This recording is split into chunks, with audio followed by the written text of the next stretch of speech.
Ya estamos transmitiendo desde nuestra red, unido a esta transmisión en vivo, entre ellas Intertextual.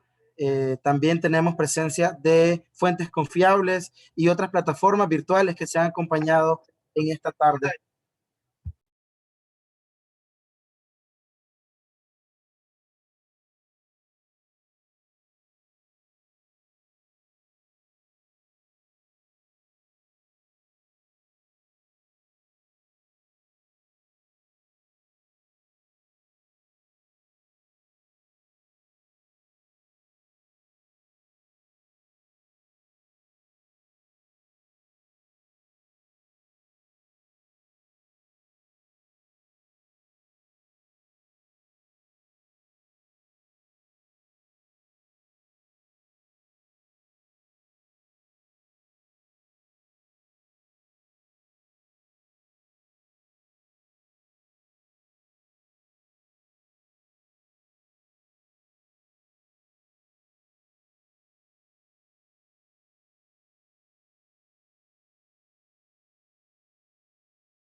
Ahorita en la inspección de que hay animales en la cual se quedaron atrapados y totalmente quemados. Creo que como líderes comunales el objetivo era conservar o es conservar y preservar nuestros recursos, y hemos venido dando pobladores con los campesinos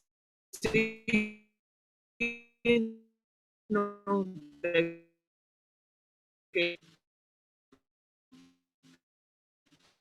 las quemas, pero vemos que estas es lamentablemente diferentes especies. Entonces es un llamado que queremos hacer a la población que por favor se abstengan de realizar quemas. Yo creo que Indio Maíz ya pasó un desastre, el huracán que pasó, y ahora viene otro. Yo creo que el gobierno de Nicaragua, no solo el gobierno, la población también. Nosotros como sanjuaneños hemos vivido aquí por muchos años y nunca hemos visto este tipo de daño de hoy de día. Y ahora están preocupados, pero ahora es muy tarde. Esto ya tenemos bastante destruido ya. Entonces yo creo que de ahora para adelante ponemos más atención nicaragüense. Educamos un poquito para cuidar lo que tenemos, bosque. Porque mira, ahora estamos hallando animales muertos, pescados. Y no hemos caminado mucho, pero más adelante vamos a presentar animales pues, dañados en este bosque. Entonces, por favor, ponen más atención, mestizo, negro y toda raza, para cuidar esta reserva que tenemos, lo poquito que he quedado.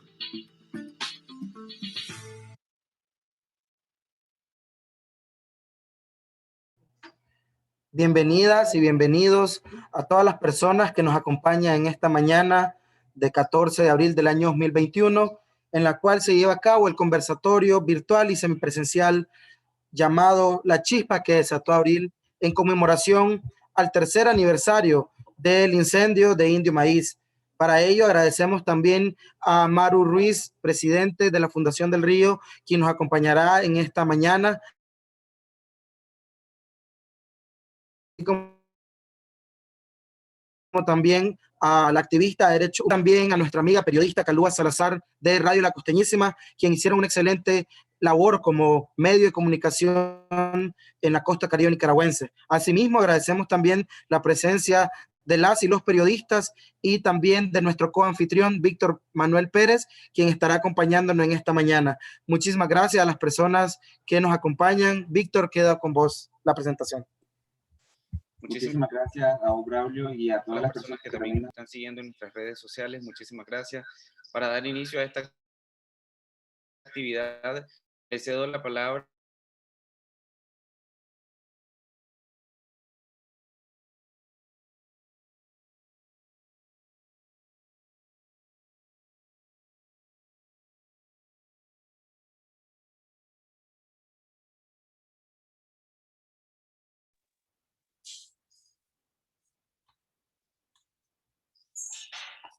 Hola, ¿me escuchan?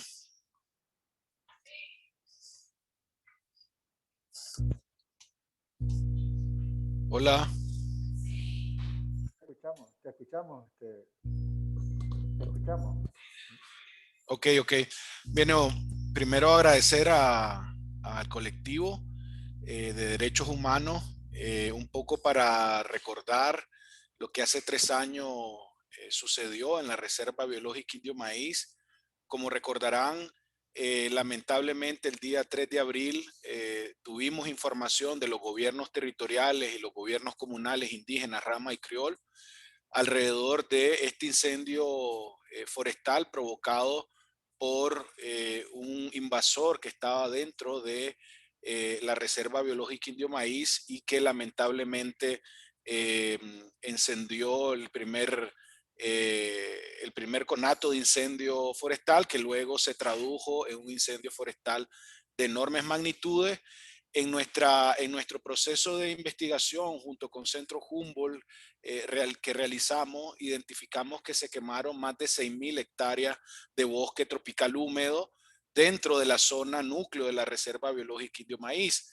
Si recordarán, ¿verdad? Al principio el régimen en Nicaragua pretendía desconocer y minimizar el impacto del incendio y no atendió de manera beligerante y eficiente los procesos de atención de desastres que estaba establecido en el sistema de prevención y atención de desastres, que es una legislación en el país. Nosotros como organización inmediatamente nos encontramos y nos dimos a la tarea de poder evidenciar y monitorear el avance de los puntos de calor a través de las imágenes satelitales, sobre todo vinculado a el sistema que está gratis en la NASA, y con eso pudimos evidenciar cómo evolucionaba este fenómeno alrededor o dentro de la Reserva Biológica Indio Maíz. Y también iniciamos a exigir al Estado nicaragüense en ese momento la atención inmediata de la situación. No fue hasta 3 días, 4 días después que realmente el Estado de Nicaragua tomó y aplicó lo que estaba establecido en el sistema de prevención de desastres, que es la alerta amarilla, y a partir de ahí también el ejército y las unidades del ejército pudieron bajar a la zona. Yo creo que algunas de las cosas que es válido recordar del incendio y que son cosas que no se dijeron en su momento, fue una de las situaciones es que como organización nosotros buscamos ayuda y solidaridad con la unidad técnica más especializada en la región centroamericana, que en este caso eran los bomberos costarricenses, que tenían una unidad que había sido capacitada para la atención de incendios forestales, con las cuales nosotros nos comunicamos. Ellos hicieron todos los permisos ante Cancillería y ya le habían dado entrada al país. Sin embargo, cuando ellos se movilizaron ya hacia la zona de las tablillas para entrar por el puesto fronterizo en Río San Juan, pues obviamente recibieron una llamada del ministro en ese momento del viceministro Luis Cañas, donde les cancelaban la entrada hacia la zona. Pero ellos ya estaban listos, tenían una maquinaria, tenían equipos, ellos se iban a movilizar de manera solidaria para acompañarnos en los procesos de lucha frente al incendio. Otra de las cosas que tal vez no se supo fue que precisamente a nosotros nos invitaron Defensa Civil a una de las conferencias de prensa donde ellos estaban utilizando parte de nuestro mapa y parte de la información que nosotros estábamos emitiendo. Pero que la estrategia que tenía en ese momento el ejército de Nicaragua estaba vinculada a hacer zanjas para tratar de detener el incendio forestal. Sin embargo, esas estrategias no necesariamente estaban adaptadas a las condiciones que tenía la reserva biológica, sobre todo porque esa es una zona de suampo que y además el incendio había pasado un río de más de 3 metros de ancho, y que con las acciones del zanjeo que pretendían hacer y que iniciaron a ser parte del personal del ejército, pues obviamente no logró su cometido. Más allá de eso, realmente Nicaragua y el Estado nicaragüense no había invertido en equipo para detener los incendios forestales. No sé si recordarán que uno de los cuestionamientos que precisamente se le hicieron es que había invertido en tanques de guerra y no necesariamente en equipos para la protección y la atención de desastres de este tipo. Por último, tal vez recordar y también poner en relieve la situación que ocurrió hace 3 años, y es precisamente sobre las acciones que tenían que ver con la atención que nosotros logramos llevar hacia la zona o intentamos llevar hacia la zona. Recordarán que salió un equipo de periodistas independientes y de técnicos de nuestra organización y del grupo Cocibolca, que se embarcaron en una lancha hacia San Juan de Nicaragua, pero que lamentablemente en la ciudad del Castillo fueron detenidos por el ejército, porque ahí empezó todo un cerco de poder acceder hacia la zona de San Juan de Nicaragua y poder acceder hacia la zona del incendio. Realmente el Estado más bien quiso hermetizar la situación, no dio oportunidad de que los medios de comunicación independientes fueran a la zona, no dio oportunidad para que los técnicos nuestros y el apoyo que se llevaba fuera o llegara hacia San Juan de Nicaragua en ese momento. Y eso obviamente también generó un repudio total al manejo de la situación de desastre que se encontraba sucediendo. Es importante mencionar que nosotros ya veníamos denunciando las preocupaciones de los procesos de invasión. Es decir, la situación de Indio Maíz hoy por hoy sigue siendo de desatención y de desprotección.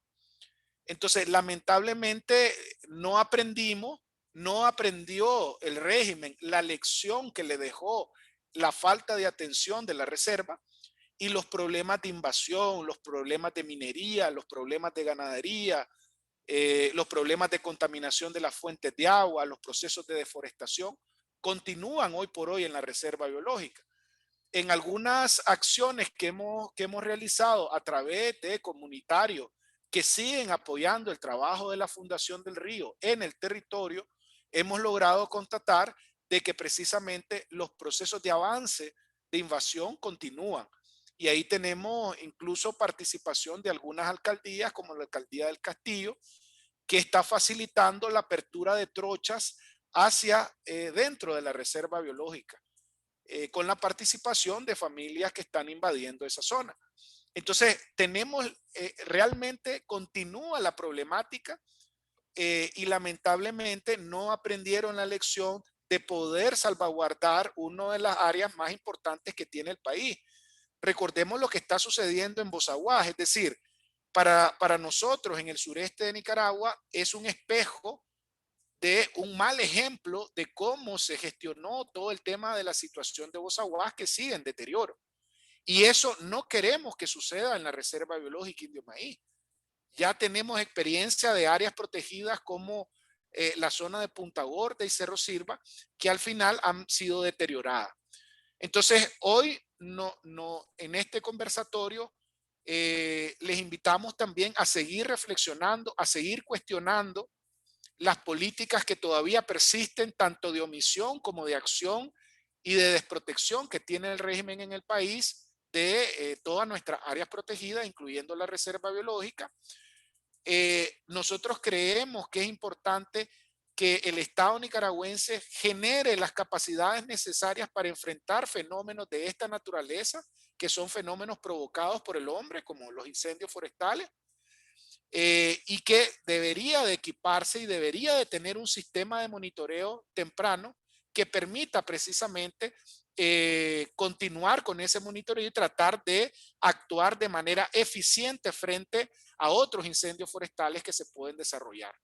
Entonces, para nosotros es importante esta reflexión, pero sobre todo para continuar sensibilizando a la población nicaragüense de que el tema ambiental debería estar en la agenda de todos los partidos políticos, de todos los movimientos políticos, de todos los candidatos de la oposición que quieren optar al poder político.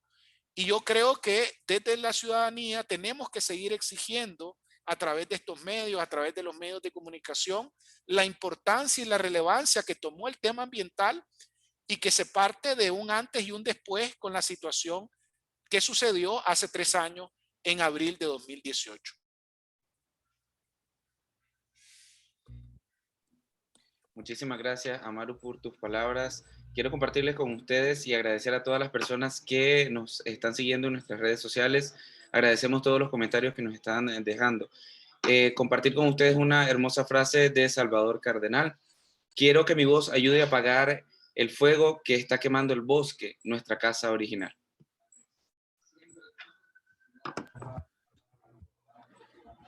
Muchas gracias. También agradecemos a la participación de nuestra amiga periodista Kalua Salazar, quien estará compartiendo también estos momentos desde el enfoque periodístico del abordaje de la noticia que sucedió hace ya 3 años aproximadamente en el incendio originado en la zona de la Reserva de Vida Indio Maíz. Kalua, bienvenida. Por favor, solicitamos si pudieras activar tu video, por favor, para poder tener la posibilidad de compartir. Kalua, por favor, agradecemos.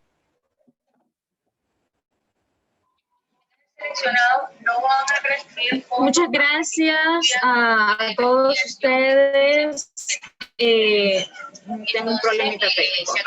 Okay. Gracias a todos. La verdad, descontento o que inició el descontento en todo el país, en Nicaragua, se debió a la poca gestión que hubo con un recurso tan preciado como lo es el indio maíz. Parte de la costa Caribe, y recuerdo que para ese periodo don Sergio, que en paz descanse, me comentaba que se había iniciado una alerta cuando inició el incendio del indio maíz. En ese momento el medio de comunicación fue juzgado de levantar masa, de tratar de llamar al odio, como ya lo sabemos, que es una retórica de siempre, pero también de desmentir. Porque recordemos que hace 3 años se minimizó en su totalidad este acto, diría yo, de suicidio en contra de nosotros mismos y de nuestras reservas y en contra de los pulmones o de esta parte tan importante que son que la costa Caribe ha sido víctima y los recursos naturales han sido víctimas de un gobierno discriminado que trata de que trata de dejar a la mínima expresión ese único recurso tan valioso como lo tiene la costa Caribe. Sin embargo, medios de comunicación y la población en general, gracias a Dios, durante ese periodo obligaron, diría yo, al gobierno a extender la alarma y la alerta para que se pudiera atender eficazmente este incendio que hasta hoy en día, y según versiones de personas que apoyan en el cuidado, que son de aquí de la costa Caribe, de esta reserva, hay daños hasta hoy en día luego de 3 años. Estos daños no solamente se lo hicieron a estos animales, a estos árboles, sino que a los comunitarios que vivían en esa reserva, que ahora tienen que cambiar su modelo de vida, pero también emigrar. Muchos comunitarios emigraron de la zona de Ramaquí y todas las comunidades del territorio Rama y Criol también se vieron directamente afectados porque es que ese era su modelo de vida.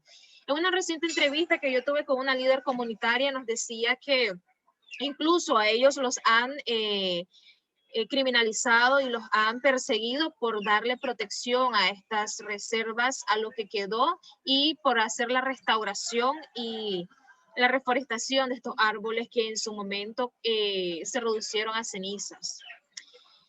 Es notorio el despale indiscriminado que se está viviendo aquí en la costa Caribe Sur, pero también en la costa Caribe Norte, Y esto nos llama a la reflexión, a poder tener más incidencia o mayor seguimiento de lo que refieren los recursos naturales. Hay otras problemáticas en el país, la crisis sociopolítica y económica que está asfixiando a cada una de la población, pero hay una crisis que estamos viendo y que fue la que nos ayudó a comprender la magnitud del problema de Nicaragua bajo un régimen y un gobierno que no considera importante los recursos naturales, considera más importante tener un árbol de meta, árbol que es el alimento, que es la cultura y que es el entorno de comunitarios que viven dentro de esta reserva. Dentro de la costeñísima, a raíz de lo que sucedió en abril del 2018, España se intensificó porque eso, aparte de detonar la crisis sociopolítica y el descontento social, también detonó algunas otras situaciones que estaban, como siempre, tratándose de minimizar o metidas bajo el tapete. Y es que este círculo vicioso, este círculo de deforestación queda dentro de una sola familia, no brinda las ganancias o resultados necesarios a la población de las cuales les pertenecen a protegidas. Y tampoco se está viendo, y lo pudimos observar durante el 2018, que hay una protección ambiental, como está llamando el gobierno, realmente eficiente, eficaz y considerada con la población que fue afectada directamente y la que fue afectada indirectamente.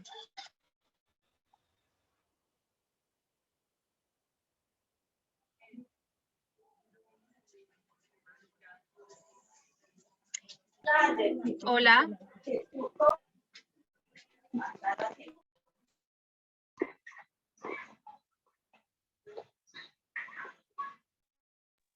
Te escuchamos, Carlos.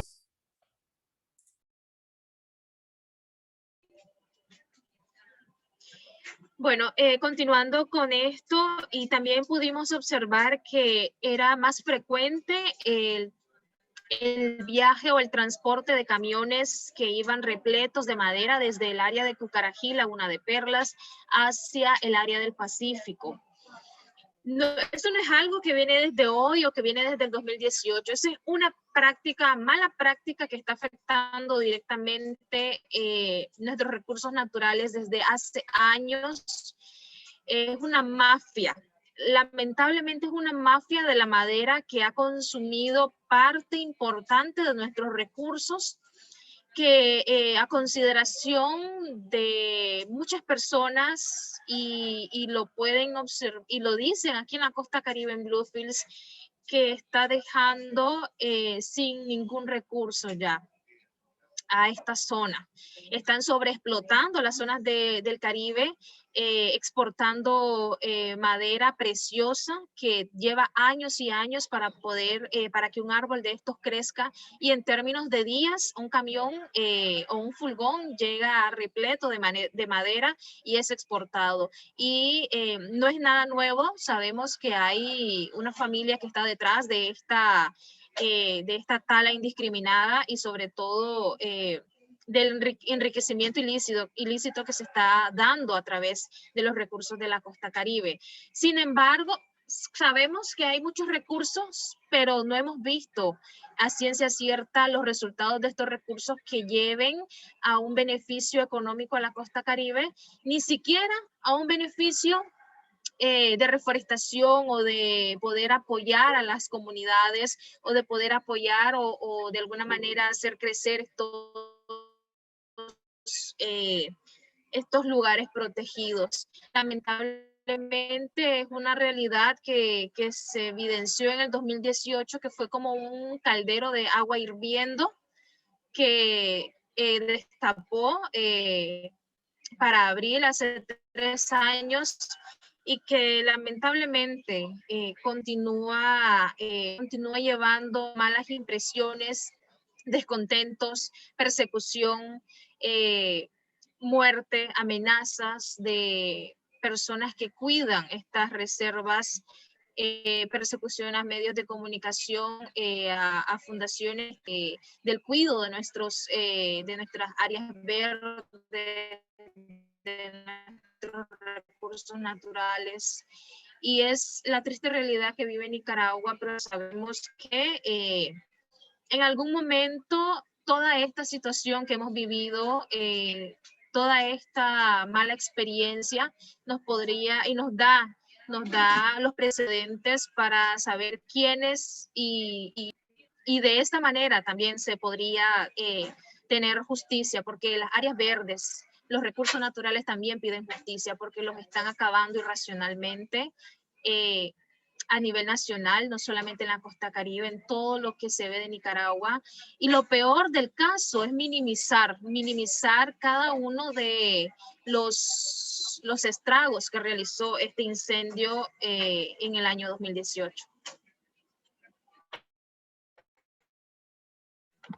Muchas gracias, Kalua, por tu intervención, y quisiera también dar una cita de el dúo Guardabarranco en su canción del fuego: porque de lejos oigo la voz de los árboles llorando el no poder correr, los conejos y las flores, los pájaros, los colores convertidos en cenizas. Canción del fuego, dúo Guardabarranco. Muchísimas gracias a las personas que nos acompañan en este momento. También agradecemos la presencia de las y los periodistas y de todas las plataformas que están en estos momentos continuando con esta transmisión. Muchísimas gracias a vos también, Braulio. Para seguir con este conversatorio, queremos darle la bienvenida a Madeline Caracas, activista de derechos humanos, quien nos deleitará con algunas de sus con palabras. Muchísimas gracias, Madeline, por acompañarnos el día de hoy. Gracias por la invitación, y para mí seguir recordando abril y recordar lo que lo inició es rememorar el momento que la vida de muchos cambió. Muchos dicen que abril comenzó en el 18, sin embargo yo creo que decir esto es anular la lucha que muchos y muchas tuvimos a partir del incendio de Indomaíz. Para decir un poco y para rememorar un poco esos primeros días del incendio, debo decir que efectivamente me uno a muchas de las palabras que dijo Amaro, y es precisamente Fundación del Río que siento que nos hace un llamado a los jóvenes reportando lo que estaba pasando en ese momento. Al no tener información gubernamental u oficial sobre los daños causados o el estado de la reserva, fue la Fundación del Río, así como muchas otras organizaciones y periodistas de la zona, quienes nos alertaron y quienes nos dieron ese llamado.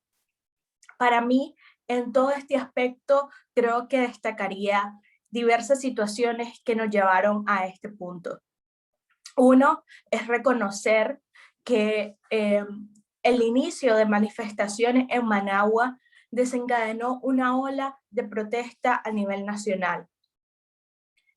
Para mí, reconocer esto es también criticar el hecho de que como Nicaragua está centralizado y la opinión pública de alguna u otra manera se centraliza o se visibiliza a partir de lo que pasa en el Pacífico.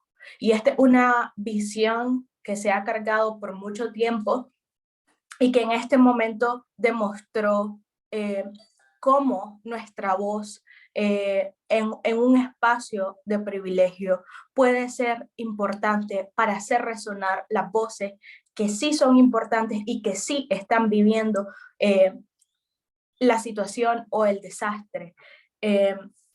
Yo creo que me parece una situación en la cual reflexiono y en la cual me cuestiono, pero también que se sigue cuestionando hasta ahora, tal y como lo decía Kalua, tal y como lo decía Maru. Estas situaciones con las reservas naturales, con nuestro ambiente, con nuestros bosques, con las comunidades y demás, no es de abril, es de mucho antes y una realidad que siempre ha estado. Sin embargo, no es hasta que suceden los mayores desastres cuando nosotros volteamos nuestra mirada hacia esta injusticia y hacia esta barbarie ambiental, pero también humana. Mucho de lo que nos motivó como jóvenes, precisamente en la línea de tiempo que contaba Amaru, es cuando el gobierno de Nicaragua niega la entrada a estos bomberos. Para nosotros ese fue un punto de quiebre en el cual ya el malestar se había socializado a través de redes sociales y la necesidad de llevarlo a la calle fue aún mayor. Así como nosotros el 9 de abril comenzamos una convocatoria a través de redes sociales, pero a través de una serie de cadenas organizadas de mensajes de WhatsApp para convocar a las personas que se nos unieran el 10 de abril en esta especie de plantón afuera de la UCA. Porque la UCA, bueno, la UCA en sí misma es un espacio bien centralizado en Managua, donde buses de distintos departamentos llegan y donde la mayoría de personas trabajadoras y estudiantes transitan por la zona. Por eso fue que escogimos precisamente ese lugar. También porque nosotros consideramos la UCA, muchos éramos estudiantes de la UCA, consideramos como un espacio seguro para la protesta, para expresarse. Así como escogemos este lugar y los hechos siguientes creo que van a determinar el inicio o los vestigios de cómo iba a ser la represión en abril. Vamos a remontarnos un poco a lo que pasa luego. El 10 de abril no tuvimos ningún asedio, éramos un poco más de 300 personas reunidas en el plantón de la UCA, personas que trabajaban y que se nos unieron, pero a la vez éramos un montón de personas que teníamos una lucha en común. Y es el tema que probablemente muchos de nosotros no éramos ambientalistas o considerados ambientalistas. Muchos sí habían estado en organizaciones como Misión Voz Agua y otro tipo de organizaciones ambientales de jóvenes que luchaban por visibilizar este tema. En mi caso específicamente, mi lucha en general creo que siempre ha sido interseccional ante la injusticia y la barbarie. Sin embargo, yo creo que lo que más me movió, el hecho de que como el tema ambiental, un tema que nos cobija a todos al ser parte de esta tierra y de este país, pudo romper cualquier diferencia. Muchas de las personas que yo miraba en la manifestación feminista, en las marchas del canal, nunca la había visto el día que nos unimos para Indio Maíz. Y es increíble cómo un tema ambiental pudo unir a distintas voces de distintos sectores, de distintos pensares, en un solo corazón, en el sentir que nuestro país se estaba acabando. Y se sigue acabando porque el incendio probablemente fue apagado, pero los desastres, los colonos arrasando con la tierra, acabando con ciertos ecosistemas, y el ejército de Nicaragua en las zonas rurales y otras muchas problemáticas ambientales y sociales siguen ocurriendo en el país. Y ese es el problema, que no seguimos hablando de eso. Incluso ahora en una transición o una posible elección, los candidatos presidenciales, ninguno de ellos ha tocado el tema ambiental. Se han enfocado en cómo desarrollar el país económicamente, cómo hacer tema de la transición. Incluso podemos decir muchas cosas, pero creo que sería bueno que muchas de estas personas que aspiran a transformar el país también pensaran cómo desde lo ambiental o cómo desde las problemáticas ambientales, siendo un país tan rico, tan variado en naturaleza, cómo podemos cuidarla y cómo podemos también atender a las poblaciones que viven de esta tierra. Yo creo que realmente lo que pasó a primeros inicios de abril se puede ver aún más cuando nosotros convocamos a una marcha el 12 de abril, conmemorada este lunes, y conmemoramos esta marcha con una ruta en específica. Nosotros dijimos, vamos a marchar desde la UCA hasta la Asamblea Nacional. Esa era nuestra ruta. ¿Y cómo actuó el gobierno? Comenzó con su estrategia de contramarchas, es decir, ellos exactamente, nosotros no habíamos lanzado el afiche cuando a las 3 horas tenía el gobierno un afiche similar donde marcaba la ruta de la UNI, pasar por la UCA a la Asamblea Nacional. De esas imágenes podemos recordar muchas frases, podemos recordar incluso a la niña que entrevistaron y le preguntaron por qué estaba marchando y no tenía ni idea de qué. Y también podemos ver cómo el aparato represivo y el aparato de poder del gobierno se desplegó, incluso sacando a niños y adolescentes de sus aulas, sacando a trabajadores del gobierno de sus horas de trabajo y de su oficina. Todo esto para demostrar un brazo de poder que estaba sustentado bajo el miedo. Realmente ese día puedo decir que fue la primera cara del terror que pude ver de lo que iba a ser en abril, porque hoy y digo cómo no hubo ningún muerto ese día. ¿Por qué? Porque hubo un despliegue de la juventud sandinista. Se destinaron transportes para llevar caravanas de juventud sandinistas que nos rodearan en esta ruta. Nosotros, manteniendo el discurso, incluso desde esos primeros días, mantuvimos el discurso de la lucha pacífica y de la lucha cívica. Ellos pasaron enfrente de nosotros en la UCA y ahí pueden ver los videos y ninguno de nosotros se acercó o cedió ante las provocaciones de estas personas que fueron llevadas en caravana. Nosotros esperamos que ellos pasaran, siguieran su marcha hasta la asamblea. Inmediatamente, una vez vimos que ya no estaban ahí, tomamos otra ruta y decidimos irnos a la Plaza de las Victorias.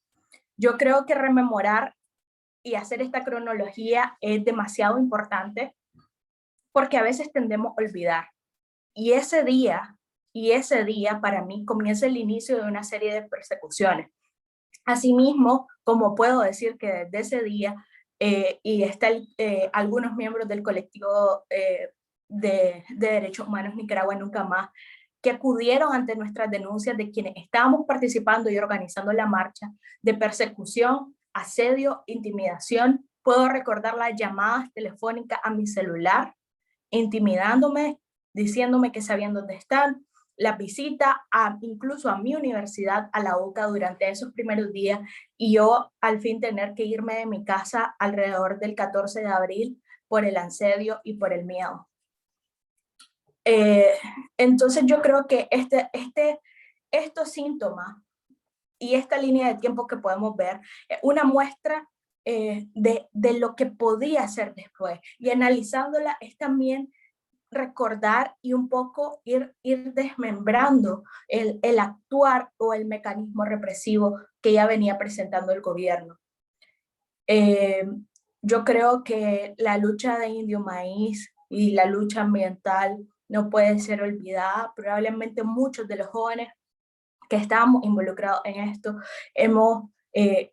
nos hemos dividido y estamos trabajando en distintas otras áreas de derechos humanos, porque obviamente la situación del país apremia y es sobrecargante. Sin embargo, yo creo que esa chispa que nos unió en abril es la más legítima que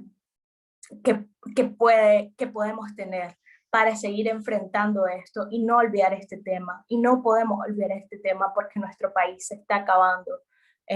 Y será parte de los gobiernos siguientes también tomar responsabilidad del futuro del país. Gracias. Muchísimas gracias, Madeline, por hacernos esa radiografía de lo que sucedió realmente en abril del 2018. Me gustaría acá leerles también una frase del poeta francés Victor Hugo. Produce una inmensa tristeza pensar que la naturaleza habla, mientras el género humano no la escucha.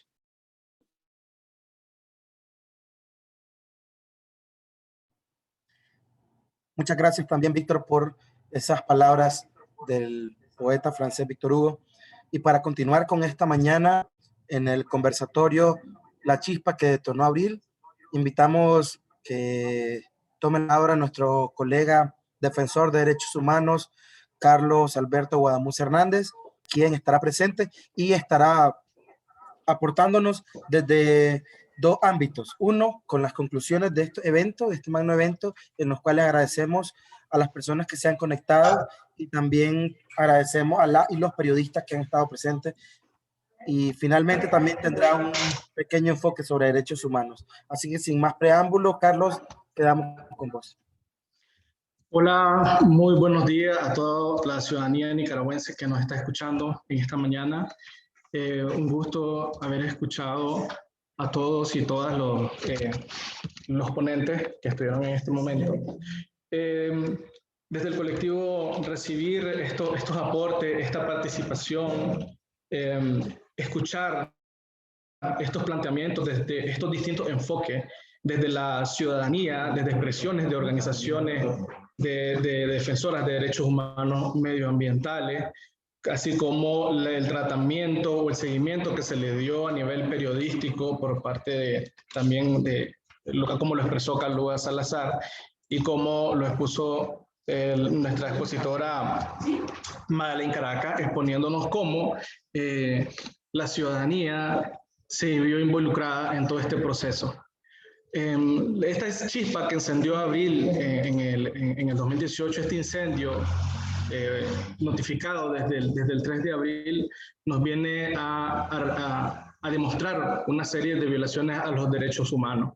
Esta problemática nos refleja cómo el derecho del pueblo nicaragüense a gozar de un medio ambiente sano, un derecho reconocido en nuestra constitución política, fue vulnerado de manera sistemática, no solo desde el momento que se dio el incendio, como ya lo expresaba Amaru y Calúa, que también es una persona habitante de la costa caribe, ese derecho de los nicaragüenses en general de habitar en un medio ambiente sano que demanda la responsabilidad del Estado en proteger este derecho humano, en mitigar los esfuerzos, en aumentar esas capacidades para prevenir todos estos riesgos, preservar el patrimonio de los recursos naturales de los nicaragüenses desde una perspectiva que esta nos garantiza una estabilidad social, medioambiental y evidentemente de salud.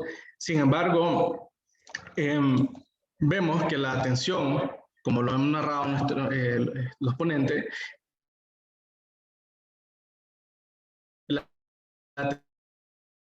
no vimos una institucionalidad, no fue demostrada una institucionalidad como le correspondería a cualquier Estado en respetar y proteger los derechos humanos. Vimos una actuación de negación de los distintos riesgos en relación al incendio, o sea, una minimización, una estrategia, una propaganda de minimizar lo que estaba ocurriendo. También se negó la participación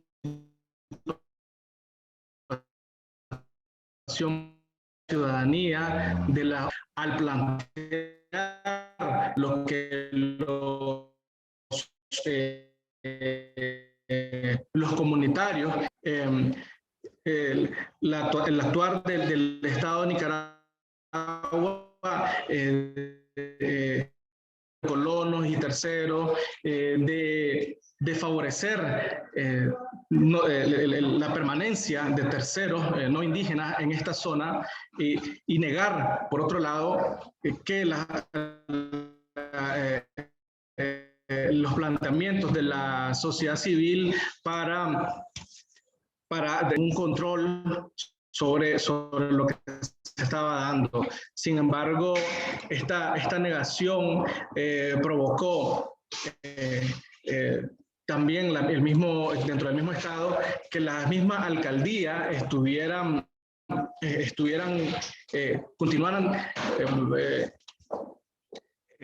que las mismas alcaldías continuaran promoviendo la participación o la inclusión o fomentando que ciudadanía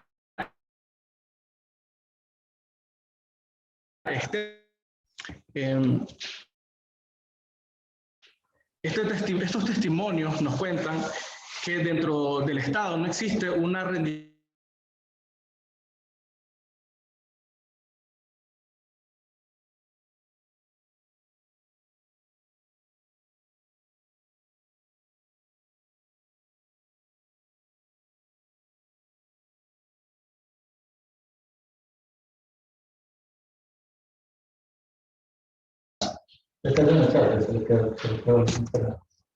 Hola, hola.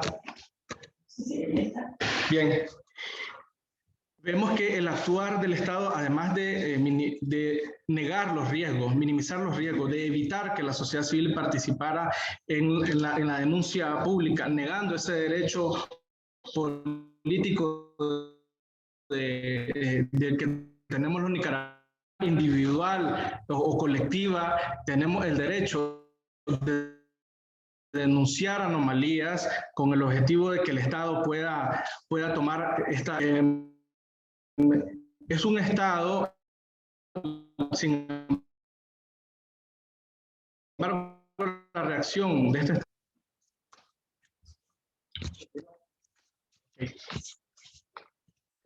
¿Se ve esto? Ok. Sin embargo, el actuar del Estado fue evitar anular el derecho de la ciudadanía a exigir cuentas de lo que estaba ocurriendo y negar este derecho de participación política.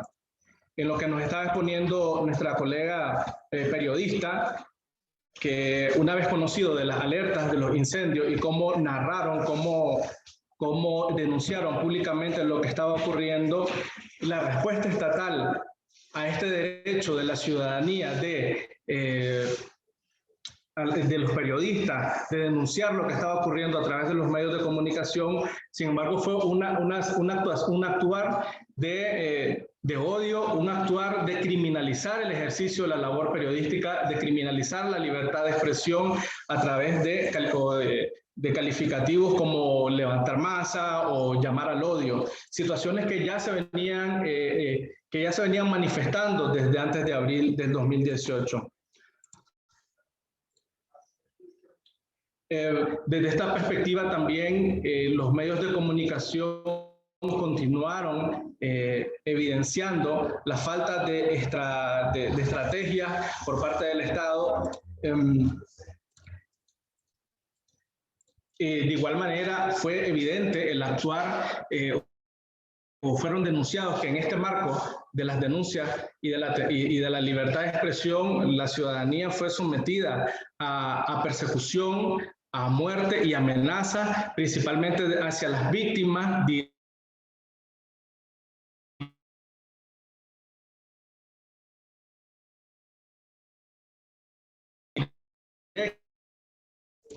Lo que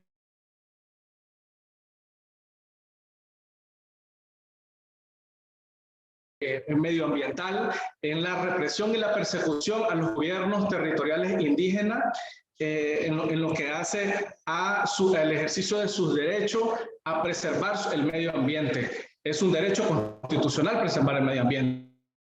Pero para las personas comunitarias de la costa caribe, este derecho pasa a ser una categoría que merece una categoría especial de protección, no solamente a la constitución política, sino también como un derecho especial otorgado también por distintos instrumentos internacionales de derechos humanos. Los comunitarios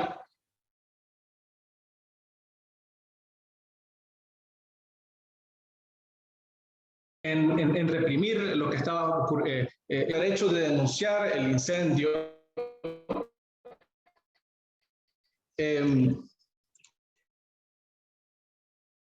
los derechos humanos de la población indígena. El derecho a la titulación es algo que no ha ocurrido, el continuo despale es otra violación a los derechos humanos y en también se suma otra violación al derecho humano como son los desplazamientos forzados. Recordemos que la que existen todavía en Nicaragua por la preservación y por en sus territorios producto directamente hacia la tierra y no como un elemento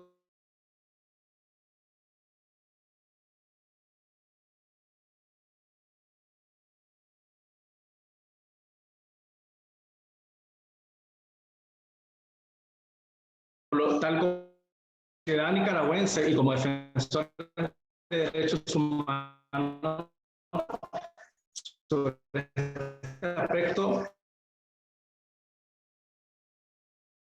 el respeto a la constitución política como una forma de protección del medio ambiente sano, de ese medio ambiente sano que todos los nicaragüenses tenemos.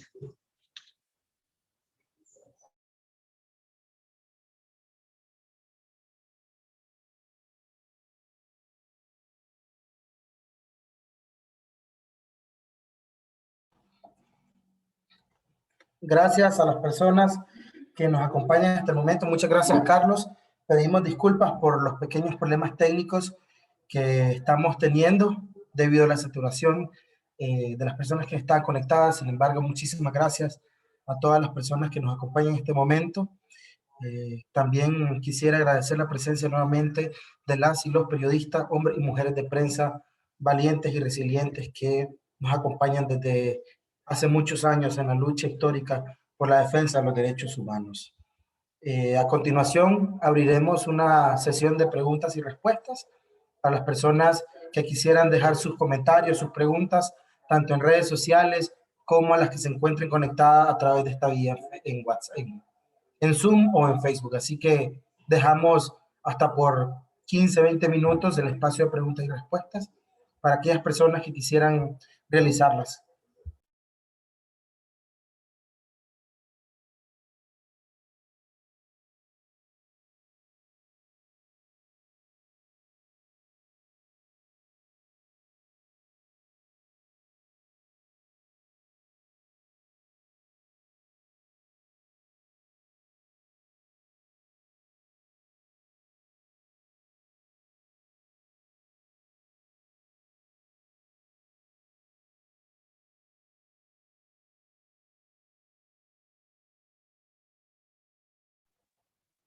Bien, si no tenemos algunas preguntas, algunas intervenciones desde este momento, quisiéramos agradecer también la presencia de las panelistas, los panelistas. Gracias a Maru Ruiz, a Madeleine Caracas, a Calúa Salazar y a Carlos Guadamuz, que han estado presentes, así como también a las periodistas y los periodistas que nos acompañan esta mañana, y a nuestro co-facilitador Víctor Pérez, quien se encuentra presente pues también en esta mañana.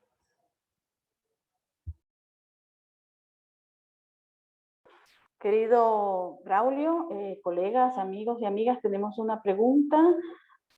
Consultar a Maru si nos pueden enumerar esos estragos que siguen vigentes en la reserva Indio Maíz y que indique puntualmente esas condiciones que se deben mejorar. Nos preguntan desde Confidencial.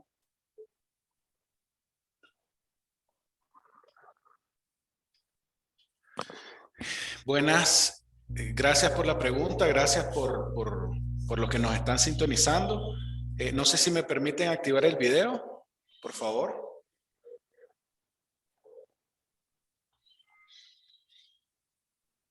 Listo, listo. Gracias. Efectivamente, primero decirles que desde Fundación del Río y el grupo y Centro Humboldt logramos ir al territorio posterior del incendio, un año siguiente del incendio. A partir de ahí nosotros identificamos algunas afectaciones que tienen que ver con el hábitat de la biodiversidad que existe. Se hicieron algunos estudios vinculados a las aves, a los moluscos, a los anfibios y reptiles, a los mamíferos, en los cuales determinamos el impacto que había tenido tanto el huracán que había pasado en 2016, el huracán Otto, como posteriormente el incendio forestal de Indio Maíz. A partir de ahí, lo que miramos y las conclusiones de este informe nos hablan de una afectación tanto al hábitat de la biodiversidad que estaba en esos territorios, como a las afectaciones a algunos tipos de ecosistemas, como ecosistemas de yolial, ecosistemas de humedales, de suampo, que estaban de alguna manera, que fueron impactados de manera directa. En segundo lugar, todo el tema de la conectividad obviamente fue impactada. Eso es debido a la amplitud del incendio forestal se encontró especies calcinadas dentro de esos territorios que no lograron salir de las llamas del incendio. También encontramos un impacto a la vegetación arbustiva, como obviamente se miraron en los videos. Las acciones que hizo el régimen en Nicaragua posterior, que hizo todo un mecanismo que llaman ellos, que iniciaron con los procesos de reforestación, eso no tuvo ninguna repercusión, porque lamentablemente primero esa es una zona de suampo, y después del huracán con las lluvias, y una de las lluvias que ocurrió ya el 13 de abril, hoy ya estaba lloviendo y ya se pudo detener el incendio gracias a la lluvia. A partir de ahí entonces tuvimos zonas inundadas. Y las plantas que ellos trataron de reforestar pues fueron inundadas y al final no sirvieron para mucho, y lamentablemente pues no tenían una buena asesoría alrededor de cómo se hacen los procesos de restauración, porque ahí no se necesita reforestar, sino más bien salvaguardar esas zonas para que la regeneración natural e incluso algunas acciones de restauración, de enriquecimiento de semillas, autóctonas de la zona, o otras alternativas de restauración se pudieran llevar a cabo y que se hicieran. ¿Puedes apagar el audio? Y precisamente la otra de las condiciones que nosotros encontramos es que hubo un mal manejo en el acceso de la atención del desastre. Es decir, en la evaluación que nosotros hicimos con Centro Humboldt, lo que nos encontramos es que la aplicación de la atención de desastre de la ley del SINAPRED, del Sistema Nacional de Prevención de Desastres, tuvo muy poca aplicabilidad en el municipio, en los territorios. Y de alguna manera eso afectó la forma de atender la situación de emergencia. Y por último, y respondiendo la otra pregunta de Cintia, está vinculada a cuál es la situación actual y cuáles son las repercusiones. En principio, nosotros hemos identificado que ese territorio está en regeneración natural. Y eso es importante porque va a permitir que en un plazo mucho menor estamos hablando de unos 30 años, y digo que es mucho menor porque en otros ecosistemas el crecimiento de la cobertura forestal es mucho más lento, pero en Indio Maíz, gracias a ese tipo de ecosistema que es bosque tropical húmedo, precisamente se ha logrado que haya una regeneración natural en esa zona, que empecemos a ver que rebrotes de algunas especies forestales que se encontraban ahí, y eso ha permitido paulatinamente tener, o por lo menos cambiar ese color gris que queda después del incendio a un color más verdoso. Y en los satélites también lo hemos visto cómo ha venido generándose esa regeneración natural. Sin embargo, sigue latente los procesos de invasión a esos territorios. Porque como recordarán, primero, el proceso del incendio vino a raíz del proceso de invasión. Entonces, si no se logra detener el proceso de invasión, o vamos a tener otros incendios parecidos al que ocurrió en 2018, o vamos a tener cambio de uso de suelo, es decir, deforestación dentro de esas zonas para establecer cultivos agrícola dentro de esos territorios, que es lo que estamos observando hoy por hoy. Entonces, para nosotros es sumamente importante que esas áreas, primero, se dejen en conservación, es decir, que se permita la regeneración natural de ese bosque, de ese ecosistema. En segundo lugar, que se detengan los procesos de invasión a esos territorios, porque eso va a disminuir cualquier riesgo de un nuevo impacto, de un nuevo incendio, o los riesgos de los procesos de avance de la frontera agrícola y de los procesos de deforestación que ocurren por esos invasores. Y por último, lo que nosotros hemos identificado, que todavía el régimen en el país no ha actuado en correspondencia con lo que establece el marco jurídico ambiental, y es la protección efectiva de esos bienes naturales, de esa área protegida. y más bien ha tratado de dificultar, ha tratado de obstaculizar el trabajo que hacen los gobiernos comunales y territoriales, Rama y Criol, los guardabosques comunitarios, para tratar de monitorear los procesos de invasión y tratar de frenar los procesos de deforestación que ocurren en esa área. El año pasado, no sé si se acordarán, pero el año pasado el presidente del GTRK estuvo detenido por 24 horas por la Policía Nacional después de una gira de monitoreo que ellos entraron a la zona del Castillo, en la zona de la Reserva Biológica. Entonces lo que nos encontramos ahí es que en principio no actúan con la debida diligencia, no actúan con las acciones que debería y está establecido en el marco legal, pero además no están permitiendo, cada día están obstaculizando más el trabajo que hacen tanto los dueños de esos territorios, en este caso las comunidades indígenas y afrodescendientes, como de las organizaciones de sociedad civil. Es decir, nosotros estamos aquí y yo estoy en el exilio por denunciar el incendio de la reserva. Entonces, realmente han obstaculizado el trabajo de las organizaciones ambientales que estábamos en esos territorios, que veníamos monitoreando y que lamentablemente ahora lo tenemos que hacer desde el exilio con los aliados territoriales que tenemos, y todavía hay población en esos territorios que sigue confiando en el trabajo de la fundación para continuar en el monitoreo de la reserva. Nosotros estamos próximos a sacar, por ejemplo, la situación de minería que ocurre dentro de la zona núcleo. Estamos terminando esa investigación gracias al apoyo y el trabajo de las comunidades que están ahí y que nos siguen apoyando en el monitoreo de la reserva. Pero es decir, el régimen no actúa en función de protección ambiental, pero tampoco deja actuar a las organizaciones ambientales y a los gobiernos territoriales indígenas.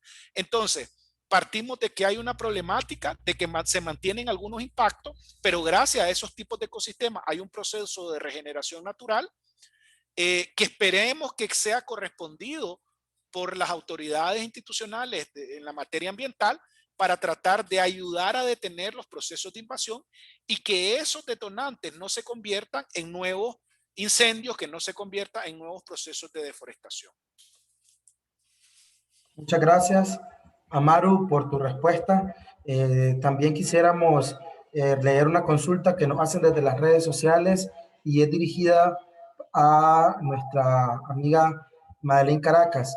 Dice, desde los movimientos jóvenes, desde las juventudes, ¿cuál ha sido el aporte hacia la lucha actual iniciada desde abril 2018? Madeleine, te dejamos ahí. No sé si se puede escuchar bien la pregunta, la repetimos. Por favor, si se puede repetir. El aporte de la parte ambiental se refiere, ¿no? Sí, dice, espérame, reitero. Desde las juventudes, ¿cuál ha sido el aporte hacia la lucha iniciada desde abril 2018? Adelante. Sí, yo creo de que en general hay que recordar que en todo este sistema las juventudes fuimos de los primeros sectores en ser fraccionados al ser nuevo en organizarnos, al ser nuevo en entablar estos procesos, al ser de los principales perseguidos, asediados y asesinados en muchas de estas distintas áreas. Probablemente muchas de las personas que estuvieron, como dije en la conversación en Indio Maíz, ahora están trabajando en otra área o en otra forma de activismo. Sin embargo, yo creo que hemos sabido llevar la preocupación ambiental de forma interseccional, más allá de un movimiento que se haya seguido consolidando. Creo que eso no fue posible. Sin embargo, no digo de que el interés por no esté ahí. Vemos ahora incluso otros movimientos que surgen también desde exalumnos o estudiantes de la UCA que han hablado del agua, que hablan de derechos ambientales, y vemos muchas jóvenes y ahora tratando de preocuparse por este tema y desarrollarlo. Hay que recordar, y yo puedo decir, de que la mayoría del grupo que nos organizamos por Indio Maíz estamos en el exilio debido al asedio, la persecución y la amenaza. Y obviamente esto imposibilita un montón el manejo o el actuar de qué se puede seguir continuando en el territorio o qué se puede hacer. Sin embargo, yo creo que esto no es algo que está perdido, algo, como decía, que se pueden seguir generando o coordinando espacios y conversaciones al respecto, y también empujar otras voces que sí están haciendo algo. Yo creo que en todo esto la mayor lección que tuve es que la principal voz en todo esto son los líderes comunitarios, son las personas de las comunidades que viven dentro de esas realidades y de esas zonas afectadas, y es a ellos y ellas a quienes nosotros tenemos que amplificar la voz y básicamente ser una plataforma para esto. Yo creo que en mi parecer, esta lucha no está olvidada de mí, es algo que la guardo fuertemente en mi corazón y que también me ha llamado a la coherencia. Yo creo que el tema ambiental es algo que llama mucho a la coherencia porque interfieren distintos factores, tanto el tema de distintas opresiones, no solo a un cuerpo humano, sino un cuerpo vivo, como lo son las plantas, los animales, todos esos ecosistemas, y también comunidades que parecen lejanas a nosotras, pero que con las quienes también compartimos tierra y nuestras acciones acá afectan directamente allá. Bueno, esa sería mi respuesta un poco de qué es lo que está pasando actualmente.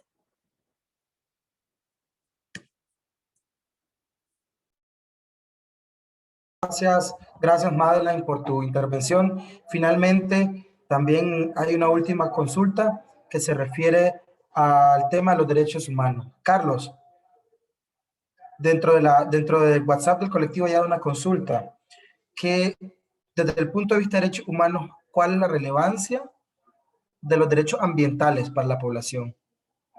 Te escuchamos, Carlos, adelante.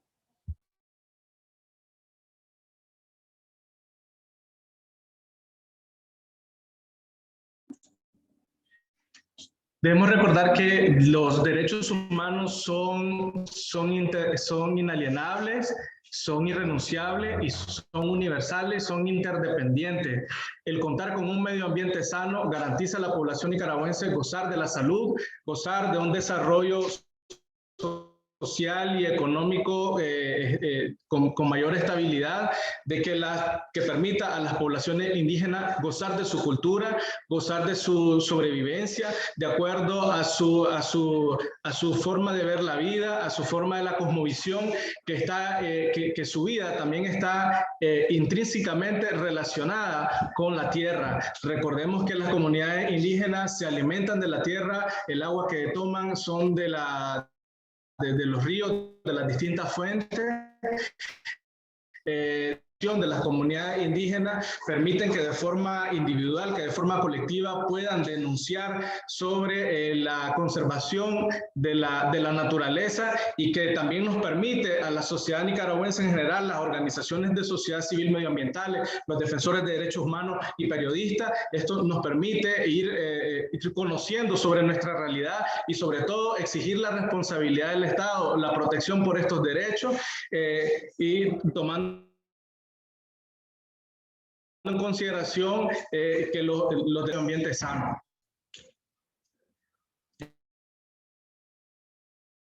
Gracias. Muchas gracias, Carlos. Muchas gracias también a las personas que se han mantenido conectadas hasta el momento. Agradecemos también a los panelistas nuevamente, y quisiéramos invitarles desde el colectivo Derechos Humanos Nicaragua Nunca Más a aprovechar este espacio, aprovechar este momento para desde ya comentarles y decirles que esta ha sido la inauguración de las actividades que tendremos en conmemoración al tercer aniversario de la represión iniciada en abril de 2018, de la rebelión de abril, que representó un hito en nuestra sociedad nicaragüense. Muchas gracias a las personas que nos han acompañado. También agradecemos la presencia de y los periodistas que amablemente han estado con nosotras y nosotros durante más de una hora. Agradecemos a Madeleine Caracas, a Maru Ruiz, a Carlos Badamus y también a nuestra amiga Calúa Salazar, que del colectivo Nicaragua Nunca Más han atendido esta llamada. Y también reiteramos que estaremos realizando una serie de actividades los días 18, 21 y 30 de abril, y también 27 de abril del año 2021. Así que estaremos invitándoles con tiempo, estaremos enviándoles los afiches. Muchísimas gracias por sus comentarios, por su apoyo. Agradecemos también a Víctor Manuel Pérez Pérez, que ha estado con nosotros y que quizás también quisiera hacer sus palabras de despedida. Adelante, Víctor, te escuchamos para tu despedida en esta mañana.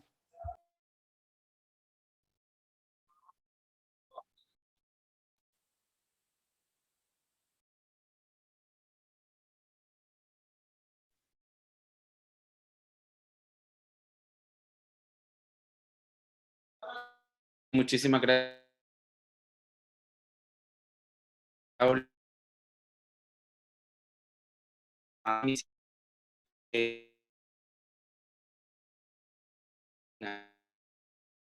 Probablemente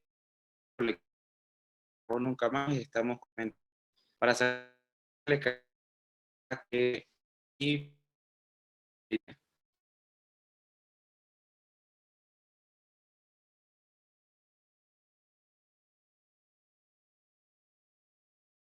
Que pasen muy buenas tardes y feliz almuerzo. Saludos. Pero no tiene, queremos conectar a los niños de computadores.